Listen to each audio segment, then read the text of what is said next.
Welcome back to another edition of the Prepper Recon Podcast. Our mission is to bring you great interviews with preppers from around the world so you can be better informed and better prepared for everything from a hurricane to the end of the world as we know it. Hey preppers and patriots, I love getting your emails. I love the words of encouragement and the recommendations. I'll be starting a reader mailbag segment soon, so send your questions and comments to mark@prepperrecon.com and I'll answer them on the air. Whether your plan is to bug out or bug in, campingsurvival.com has all of your preparedness needs, including fish antibiotics, long-term storage food, water filters, bug out bags, and first aid kits. Use coupon code PrepperRecon for 5% off your entire order at campingsurvival.com. Hey preppers and patriots, this is part 2 of my conversation with Jacob Schmidt of Radio Free Redoubt. If you missed part 1 of this conversation, you can find it under podcast on prepperrecon.com. Enjoy the show. Now, what do patriots need to be doing? What's our action plan for right now? Well, right now, we need to be preparing ourselves so that we are as self-sufficient as possible. And I mean, I'm talking about the patriots here.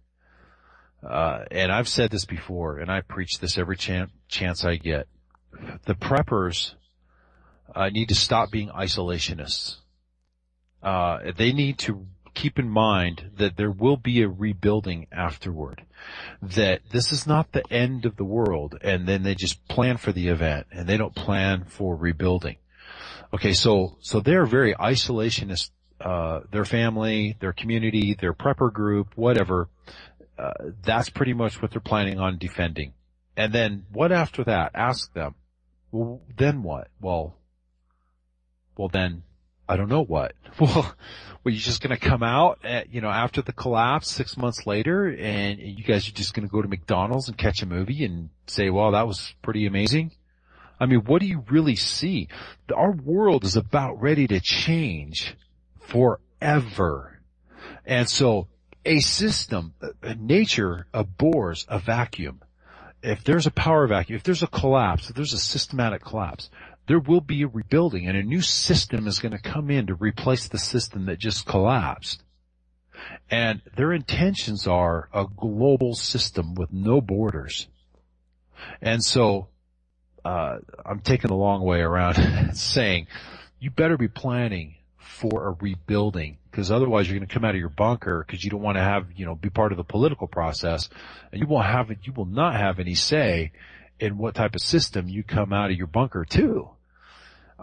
Now, the patriots, on the other hand, are politically active. They are involved in Oath Keepers. They are involved in their local city council. They're writing letters to their congressmen. They're going to the rallies. They're politically engaged, but most of them put all of their energy into that, and they are not self-reliant. So if what's coming comes anytime soon, many of them are going to be checking their families into the relief camps because they haven't really given much thought to having more than just the 10 days worth of food they have in their closet or in their cupboard. So I would strongly urge today's patriots to become like preppers. I mean, self-reliant. So when things go down, you can focus on the rebuilding process because you're not watching your children starve to death in front of your eyes. So you don't have to go groveling to the government and check them in, put all your guns in an amnesty barrel so you can take your family and stand in line for a bowl of soup. Because you're not starving. You have been able to take care of yourself. You can be engaged and involved on a level that's going to help contribute to a system run by patriots. And there are patriot leaders out there that are thinking about this right now. They're thinking of the rebuilding. And you need to be ready to be part of that system and to back these people, because there will be a fight to restore or institute any type of system that's based on personal liberty and freedom. And so those leaders are going to need the people behind them backing them. And you won't be able to do that if you're starving. And the preppers generally just don't care. I mean, it's not their problem. I'm just going to take care of my family. because nobody else is going to. But they won't get involved in the part of the process that's going to rebuild this new system that they cherish. So I would call for a balance. I would also call for people, patriots, to identify right now is the time to be keeping score. Right now is the time to be identifying the leadership in your community. I mean community leaders. I mean county commissioners, your sheriff, your elected officials, whether it's your state representative, whoever it is. Start keeping score on the people who are fighting for liberty now and the ones who are fighting against it. Because in this tug of war afterward, there's going to be two sides. There's going to be the side saying, see, America failed. We got this new global system now that's promised to help bring us relief. Okay. And then there are going to be people who are going to be struggling to preserve our Americanism. So we need to know now who the friends and who the foes are. And we need to immediately get behind the friendly leadership and throw all of our support in that direction. There'll be certain parts of the country where enemies of Americanism will not even be able to be present at the negotiating table. They outlived they had their day in the sun, and it's over for them. And now, go ahead. No, go ahead. Now, a lot of the folks that are just waking up to all this, they're scared. Is that normal to be scared? Very, very, because this is foreign to a lot of people. But I want to encourage them that this is not a message of doom and gloom. Now, when you go to somebody on the Titanic and say the ship is sinking, it's taking on more water than we can bail out, and they look at him and say, "Well, you're just a fearmonger." Once they realize that it's true, then that's when the despair sets in. But then when you look at him and you go, wait, calm down. There's a life raft. I got a plan. We can survive this. All right. Don't run down those steps. Run this way, and I will show you a plan where you can survive this. Okay. So what happens is right now, first they go through the denial, and then they realize it is true, and then they become overwhelmed and the despair sets in, and they have we're screwed, type of outlook. And then if you look at them and say, look, there are people just like you that are waking up all the time. Now, I have a very unique vantage point at Radio Free Redoubt because I get to hear from people. I meet them, and then I hear from them through emails. And I'm talking white-collar people, business leaders, doctors, pilots, military, law enforcement, steel workers, oil workers, truck drivers, nurses, from all walks of life who are waking up, and they are preparing for their families. And once they get past, there's some phases that they go through. Once they wake up, then they start preparing. And then they go crazy learning everything they can to learn about preparedness. And they buy guns, and they buy ammo, and they buy medical equipment, and they buy all this stuff. And they feel dirty doing it.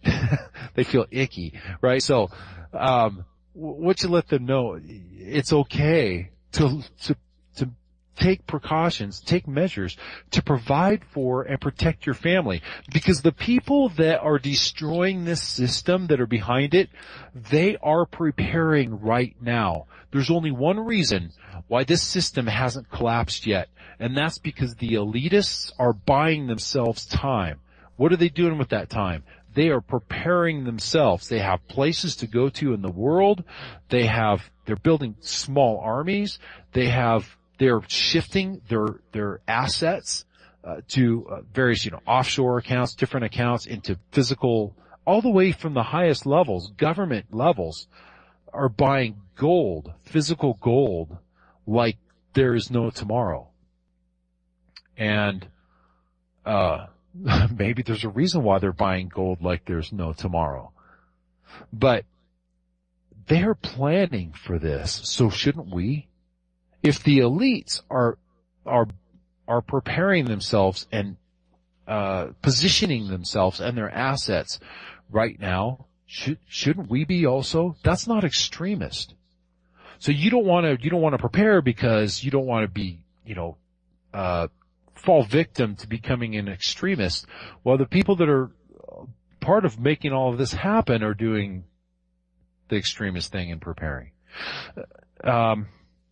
Anyway, as people wake up, and I hear from them, and I say this a lot, because I hear it a lot. And they say, it's 3 years ago, man, I would have thought that I had lost my mind if I could see myself now. I wasn't aware. Once I woke up and I started seeing what was happening, then I knew I had to get on the ball and start preparing for my family. And these are educated, stable, people. They're from every walk of life. Clergy, businessmen. So I just want to encourage people, once you realize, once you get past the, oh my goodness, we really are in trouble. And then after you get past the psychotic frenzy of, preparing and buying, $10,000 worth of freeze-dried food and all that stuff, and you kind of come to your senses a little bit, then realize that there is a message of hope. There's other people just like you, but they're all afraid to talk to each other. But that's changing. That's changing. These people are meeting each other. These groups of like-minded patriots, God-fearing people, they're meeting each other. And they're starting to form communities. And there's just something going on beneath the surface right now that across the American Redoubt and several other pockets across the country, there's something happening that's pretty amazing to be part of. Now, another thing that people are often, they get afraid of is they get afraid that they're going to say the wrong thing or write the wrong thing in an email or maybe buy the wrong book or check out the wrong movie from the library, and they're going to end up on a list. Is it okay to let that fear guide you in your decision-making process? I mean, if we're afraid, should we just comply? And how did that strategy work for the Jews in Nazi Germany? Well, first of all, fear is not of the Lord.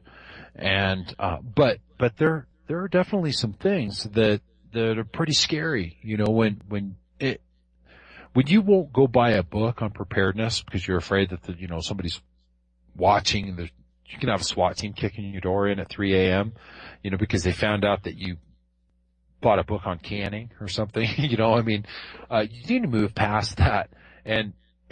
But you also need to have some common sense. We live, there was a couple things that happened since you brought up the Nazis in Germany.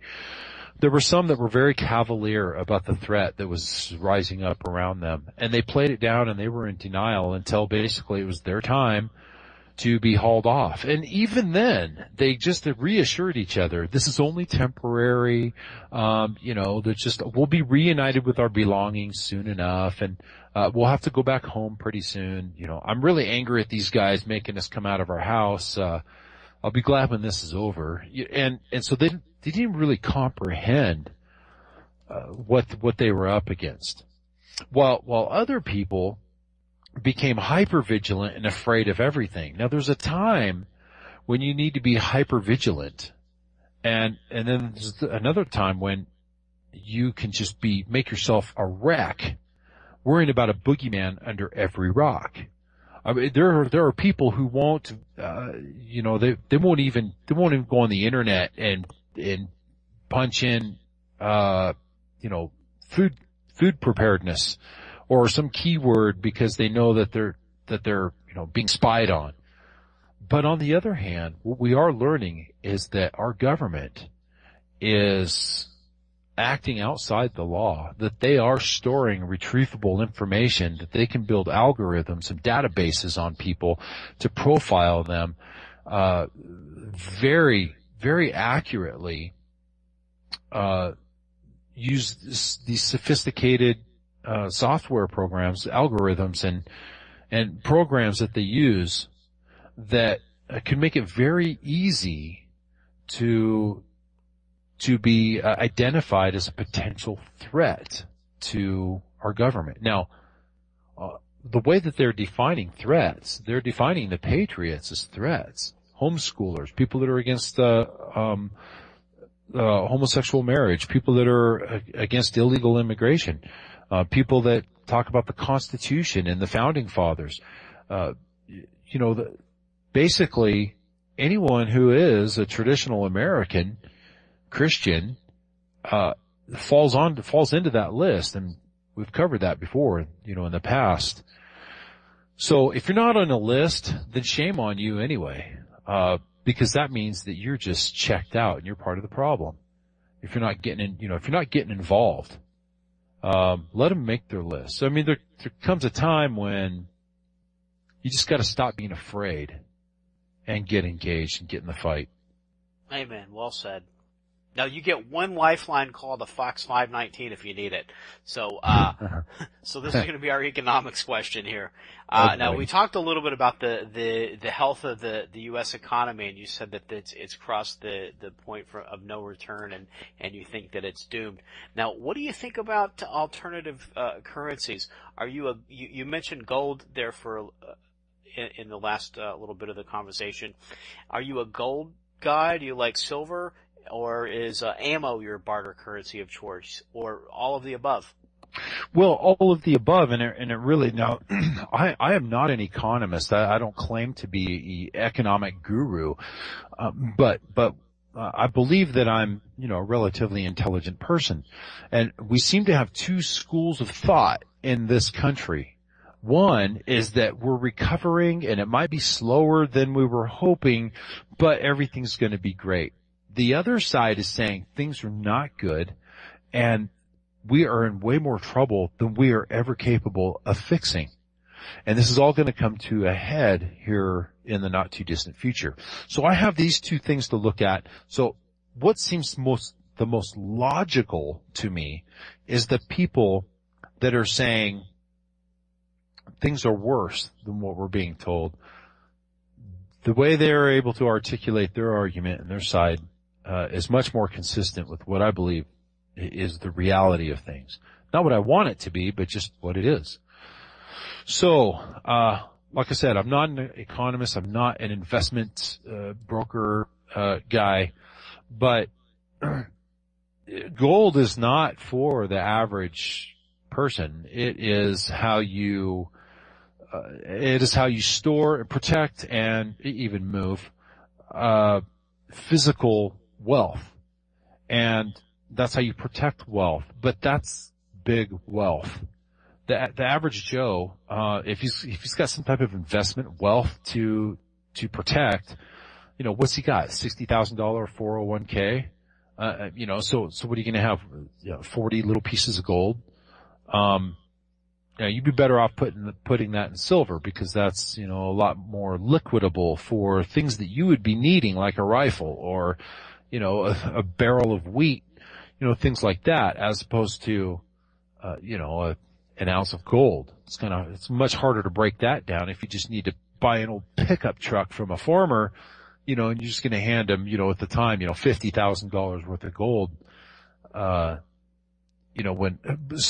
Anyway, I think that for protecting wealth, your metals are what I see as being the most recommended, besides actual physical, and no matter what you choose, it should be, at this point, in this stage of the game, should be physical, tangible assets.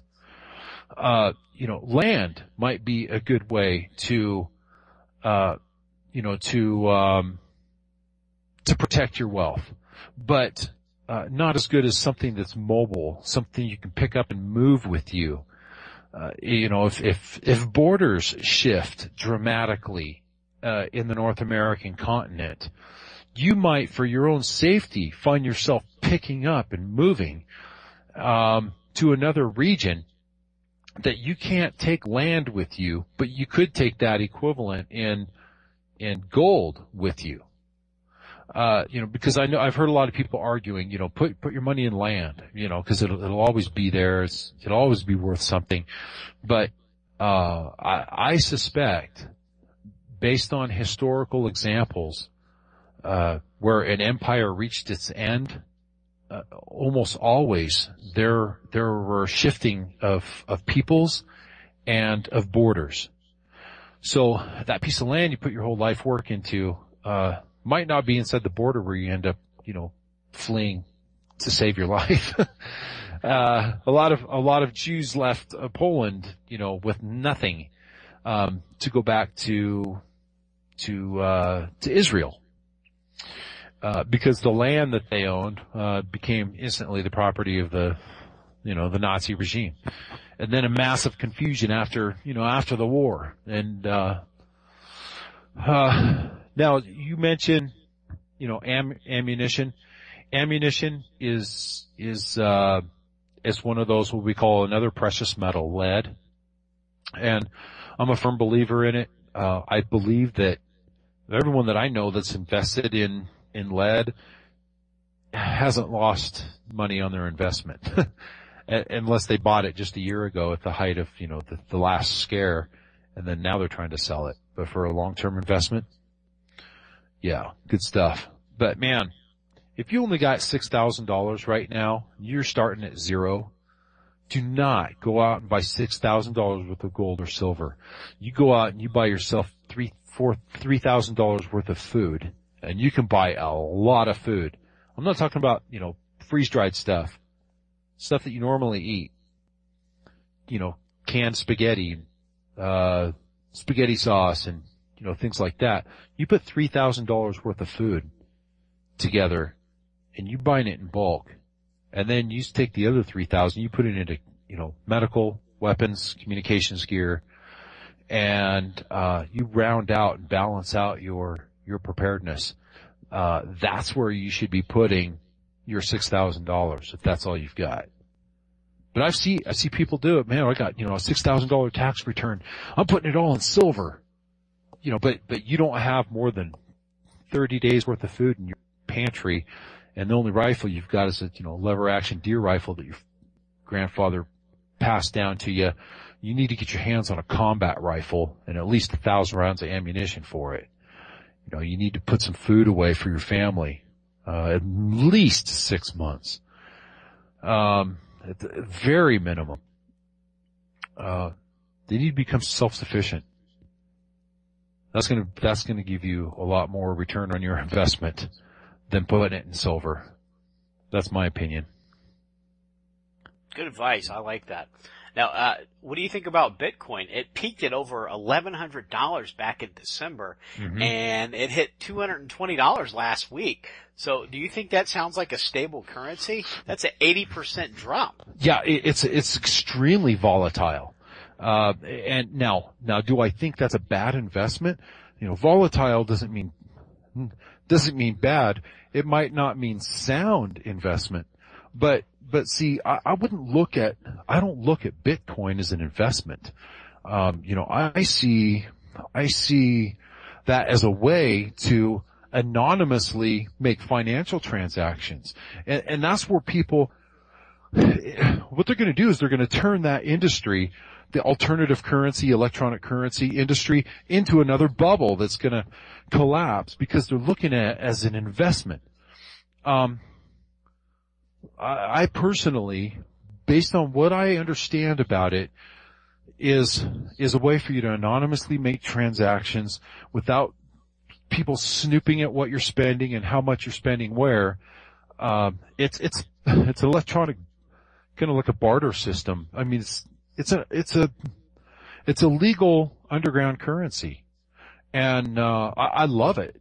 I love the concept of it. I don't use it, but I understand. It's just because it's one more thing on my list of stuff to get involved in, so I haven't personally used it, but I've talked to people who have. I've read several articles about it. I would caution people about using it, especially from an investment perspective.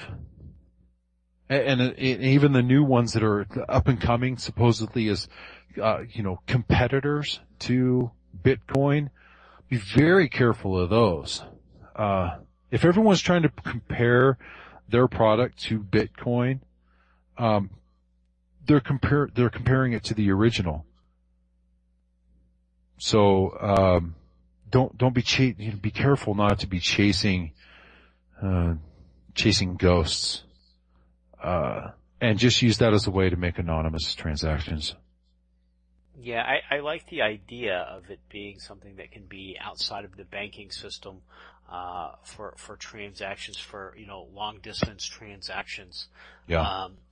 But, I also see a way that it could potentially be the government's dream also. Obama could sign an executive order, which he's very fond of those, and just declare it illegal. The FBI can just go in and shut down the exchanges. They've shut down Mt. Gox for a while, and then they arrested the guy that had another one of the exchanges. Right. And then the NSA can hack the network. Yeah. They could just go in and steal your money the same way that it could be stolen through the regular banking channels. And, and I don't think there's any type of encryption that they can't break through and figure out what's going on and where the money's coming from and where it's going to. Yeah. If they really want to.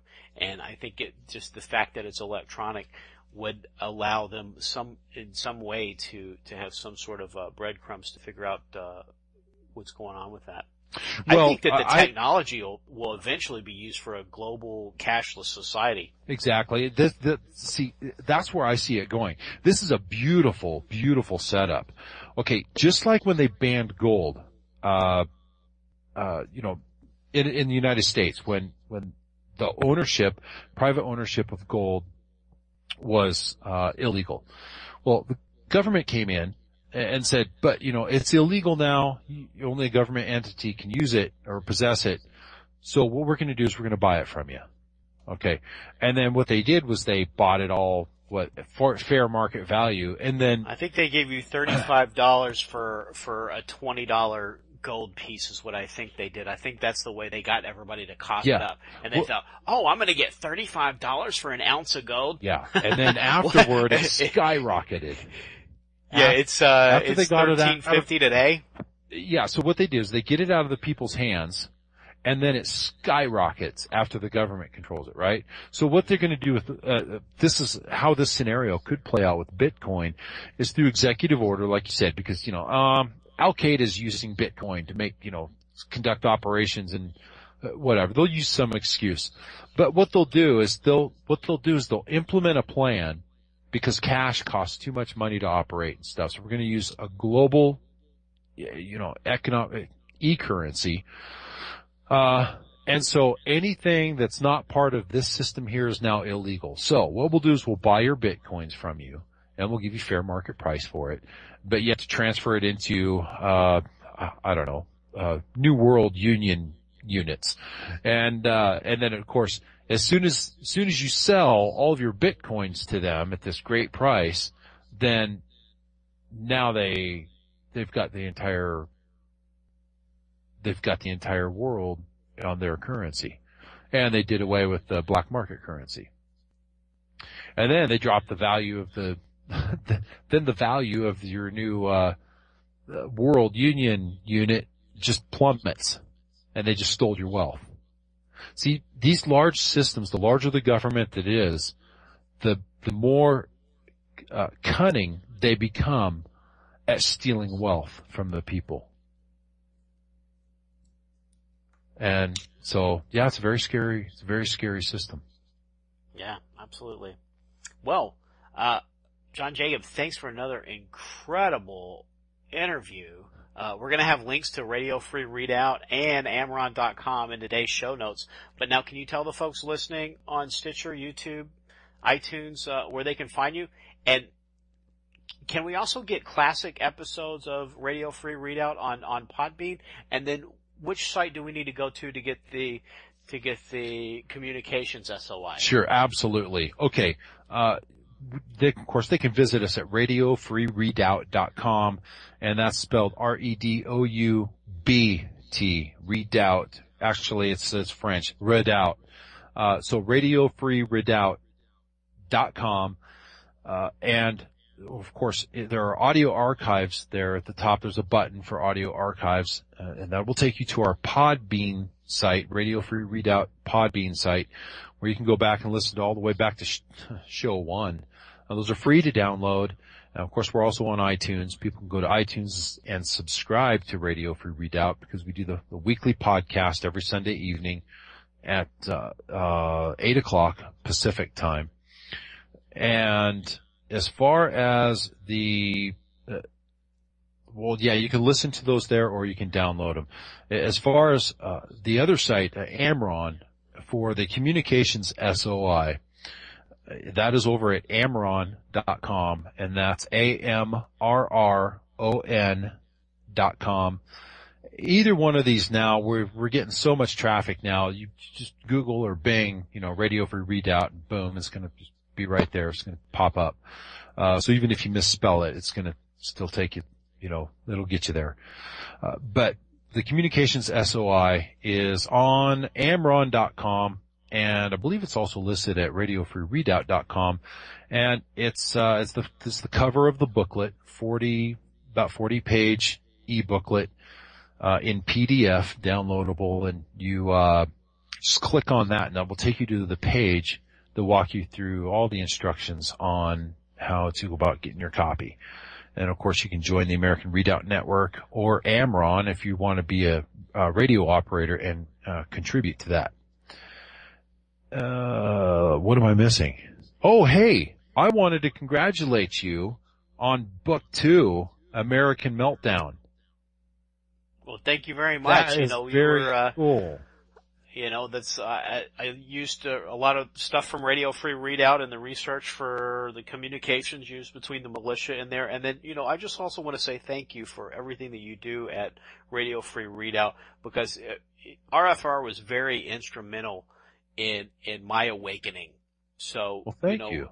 And now your show inspires people like me to start their own shows, and then, maybe I'll inspire somebody else. And we're just sort of lighting these little brush fires of freedom, aren't we? Absolutely. They are popping up all over the place. These stories, I don't know if I couldn't live enough lifetimes to capture all the stories that I just keep getting little glimpses of. It's exactly what you're describing, popping up everywhere. Now, you've got a great podcast. You've got a website dedicated to it. You've just released your second book.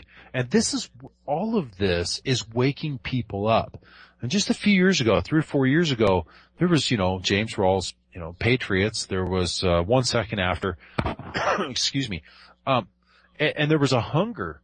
Do you know of any other books along these lines? There was kind of onesie twosies out there, but not really widely known. And now there's a hunger for it, for different perspectives, different scenarios, different regions. I live in this region. I could really see myself in this character, and so you're right. It's popping up all over the place, and it's just great I've met just some of the most amazing people through this whole experience. I would not otherwise. I really appreciate what you're doing. I always enjoy talking to you, and just really good stuff. And thanks for the kudos in the front of that book. I did not know that you used so much stuff from Amron and Radio Free Readout in your story that's woven through there. So I'm really looking forward to finishing that up. I just got it in the mail today. I just read the introduction and everything just a couple of hours ago, and so I'm all excited about that. Awesome, man. Well, I really hope you enjoy the book. And John Jacob Schmidt, thanks again for coming on the show. Thank you so much. Look forward to doing it again. Hey Preppers and Patriots, American Meltdown, the long-awaited sequel to American Exit Strategy, is now available in Kindle and paperback. In American Meltdown, Book 2 of the Economic Collapse Chronicles, the new president, Anthony Howe, signs an executive order banning all semi-automatic weapons. Matt, Adam, and Wesley Baer begin training with their local militia for the battle that is coming. Within weeks of the inauguration, the $700 trillion derivatives bubble pops when rates on U.S. debt skyrocket. The derivatives crisis is the final nail in the coffin of the banking system and the death of the fiat currency system in America. With the dollar gone, commerce comes to a screeching halt. While times prove to be tough for all, survival favors the prepared. Get your Kindle or paperback copy of American Meltdown, Book 2 of the Economic Collapse Chronicles on Amazon today. I've been purchasing gold and silver from JM Bullion since before they were a show sponsor because they have the lowest price of any dealer I know of. JM Bullion now offers free shipping on all orders, and Prepper Recon listeners will get $5 off any order over $300. Just go to jmbullion.com and use coupon code PR5 at checkout.